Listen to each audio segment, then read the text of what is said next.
Oh, where am I? What is this place?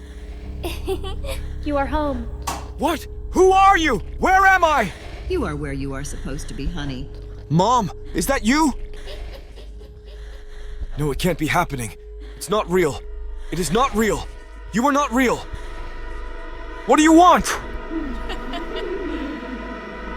You.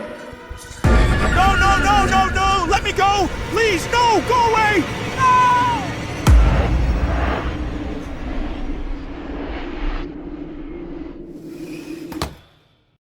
This year's Halloween party had to be massive. I wanted to see the excitement in people's eyes when they talked about my party. Everyone at school should have been talking about it all year long. They should have been counting down the days until Halloween came again. With all that excitement, I started preparing for the party. Decorations, event cards, games, sound systems, lights, food, drinks. Everything had to be perfect. Even the invitations had to have a unique style. I created a countdown app for the party. When the countdown was over, everything would start simultaneously. All darkness would disappear, and the silence would be replaced by party music. Even the invitations were going to be different. When people opened the black envelopes that came to their homes, they would find black cards with "I dare you" written in blood red and a few symbols I found online to make the invitations look terrifying. When they held their phones close to the card, they would be directed to an app with the address and the countdown. I was so happy and excited. For a while, one of those intense October nights just 2 weeks before Halloween, I lost my mother. The police files labeled it as suicide. I was shattered. She was happy. Even though our life wasn't perfect, she always smiled. She made jokes and created all those beautiful moments for us. She was our best friend. How could my lively mother leave us willingly? Hoping for an answer, I cried at the Ouija board for nights. Everything I had ordered for the party had arrived. Even the invitations were ready in no time. Unopened packages filled the house, but it still felt empty without my mother. She left a note for us, a tear-stained note written with crooked letters. It felt like my mother hadn't written it. It said, "Dear family, don't be angry with me. I'll always be with you in this house. I love you, your mother, Amanda. Your mother." This note made everything sadder and more complicated, especially for me, who couldn't believe that she had committed suicide. I didn't leave the house, didn't talk to anyone, and sat at the Ouija board in agony for a week. After that, I decided to go out for a walk. Maybe some fresh air could clear my mind, even just a bit. Of course, I wasn't alone on my walk. People came, asked questions, expressed their condolences, and inquired about how I was doing. I had no answers, and I couldn't even smile. I even ran into a few schoolmates who said they were excited about the party. A party? After all these events. When I got back home, I told my father how upsetting it was that some people were still talking about the party even in this situation. My father didn't support my words as I had expected. On the contrary, he said the party could be a good distraction and help me take my mind off things. I was furious. How could he say that? Wasn't it disrespectful to my mother's memory? After a few days of these thoughts, I understood what my father meant.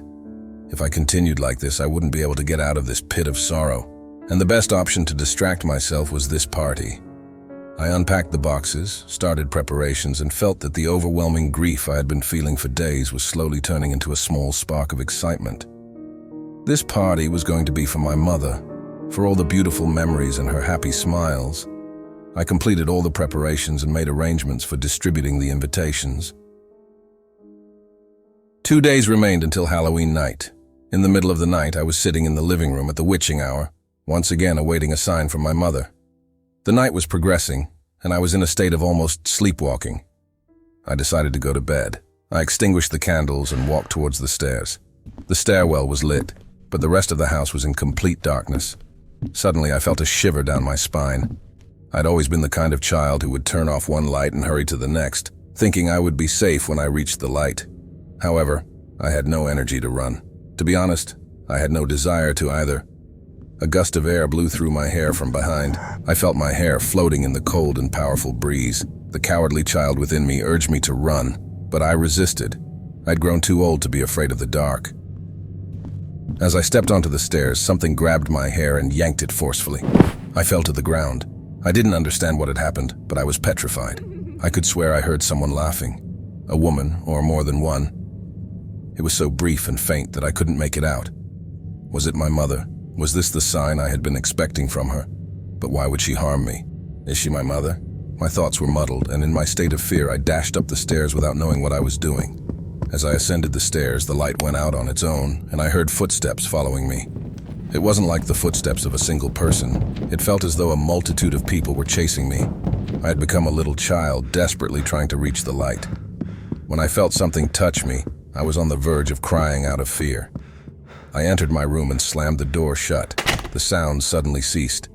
When I collected myself, I thought it was all a product of my shattered psyche, and got into bed. My sleep wasn't very peaceful either.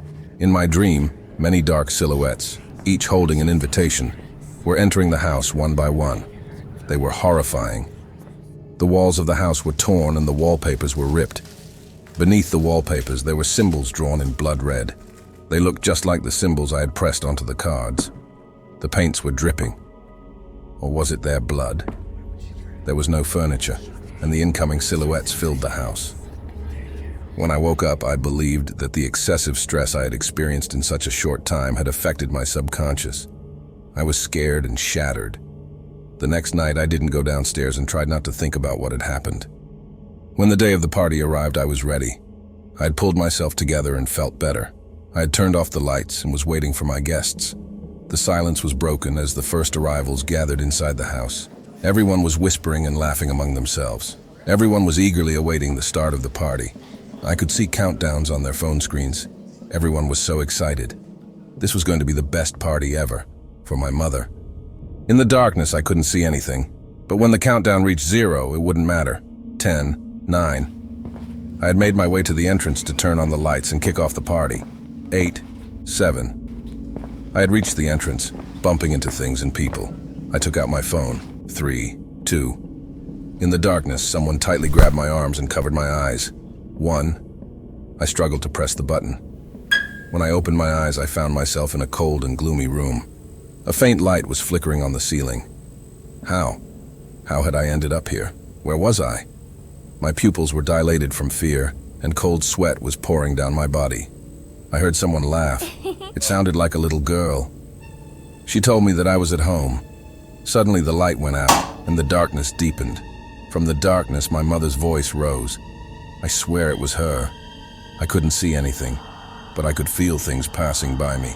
Something was moving around me, darting quickly from one place to another. The air they stirred as they passed felt icy, and whispers. It was as if they were reading something from a book, reciting some kind of incantations. Horrifying whispers echoed on the walls, chilling the atmosphere even more. I couldn't move. I was bound by the darkness. It was as if my hands and feet were tightly held by them.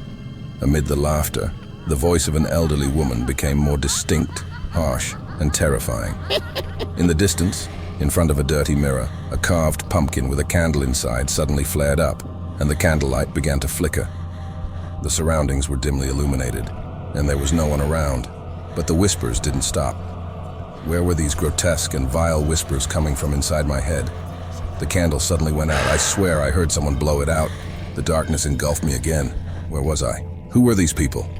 Among the whispers, I screamed, asking what they wanted. The whispers ceased. It was as if they were waiting for me to ask that.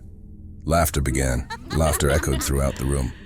Among the disturbing laughter, I heard footsteps coming towards me. They stopped right in front of me. Though I couldn't see what it was, I felt it was staring directly at me. All the sounds, all those vile whispers and horrifying laughter ceased. It was as if they had all gathered in one entity right in front of me. Suddenly, the little girl answered, "You." A light turned on, and the reflections from the symbols drawn in blood on the walls illuminated the figure in front of me. It was a tall, black figure wearing a mask. My mind was spinning. My heart was pounding in my chest. I felt like I was going to pass out. This dark figure approached me. I begged with my eyes tightly shut for it to leave me alone. My trembling voice and fearful cries echoed on the walls. When I opened my eyes, I was back in the house. It was dark, but the light from the windows faintly filled the room. I felt a button under my hand. I was in sheer terror. I pressed the button. The lights came on, dim red lights. The walls were torn, and symbols were everywhere. My eyes felt like they were about to pop out of their sockets. This place looked like the nightmares I had been having for the past 2 days. My home, The only thing filling the house was people wearing black robes and masks, their appearances twisted. Some of them had humps that protruded through their black robes. I was trembling. In sheer horror, I noticed the rope hanging from the ceiling. At the end of it, someone covered in black fabric was swaying. Underneath that swaying figure was a large, horrifying symbol drawn on the floor, surrounded by burning candles. The swaying corpse was slowly turning toward me. There was not a single sound inside. Everyone had turned and was watching me from behind their masks. I redirected my gaze to the end of the rope. The rope was tied around a woman's neck, my mother. Tears streamed down my face. In a moment of desperation, I screamed with all my energy. "Who are you? What do you want?"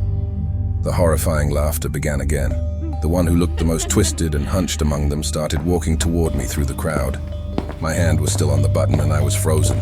Approaching me with their grotesque mask, they said, "You invited us." I felt my entire body drain and go limp. My hand involuntarily pressed the button. Everything went dark again. Darkness. Now I not only feared it, but I also hated it. With the last ounce of my strength, I pressed the button again to dispel the darkness surrounding me and fell to my knees. I was sobbing in fear, unable to move. But my sobs were lost amid the party music and the shouts of intoxicated people who had started to have fun.